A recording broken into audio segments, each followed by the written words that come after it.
बच्चों, इस कहानी में हमने राजा प्रताप भानु की कथा पढ़ी।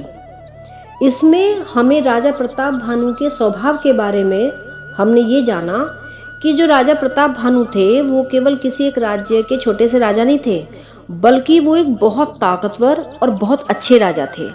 वो इतने ताकतवर थे कि उन्होंने पूरी पृथ्वी के राजाओं को युद्ध में हरा दिया था। लेकिन फिर भी प्रताप भानु ने उन हारे हुए राजाओं को बंदी बनाकर जेल में नहीं डाला, बल्कि उसने सब राजाओं को आजाद कर दिया और उन्हें उनका राज्य भी लौटा दिया। प्रताप भानु के पास बहुत विशाल चतुरंगिणी सेना थी। बच्चों, चतुरंगिणी सेना का मतलब है जिस सेना में 4 तरह की सेना हो। 4 तरह की सेना में पहले तो होते हैं रथ पर चलने वाले जो सैनिक होते हैं, दूसरे होते हैं जो हाथी पर चलते हैं, तीसरे होते हैं जो घोड़े पर चलते हैं, और जो चौथे होते हैं वो पैदल चलते हैं, मतलब जो सैनिक होते हैं। इन चारों की एक बहुत बड़ी संख्या प्रताप भानु के पास थी।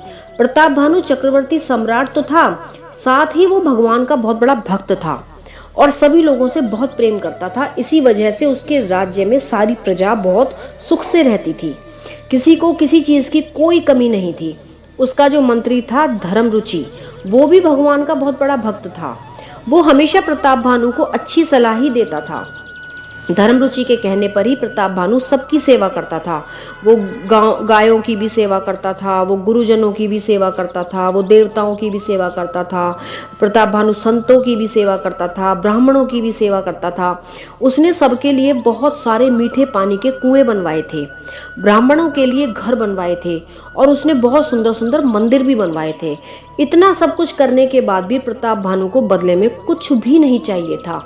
वो हर काम को भगवान जी का काम समझकर करता था और हमेशा खुश रहता था।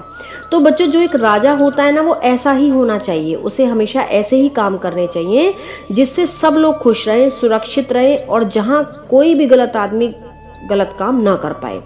तो बच्चों, जहाँ हमेशा अच्छे अच्छे काम होते हैं, भगवान की पूजा होती है, सब एक साथ प्रेम से रहते हैं, ऐसी जगह हमेशा बहुत सुंदर सा वातावरण बना रहता है। ऐसी जगह भगवान को रहना बहुत अच्छा लगता है। तो हमें कोशिश इस तरह की रखनी चाहिए कि हमारे घर में, हमारे आसपास के वातावरण में हम ऐसा ही पूजा पाठ का, सबके साथ प्रेम से रहने का व्यवहार करें।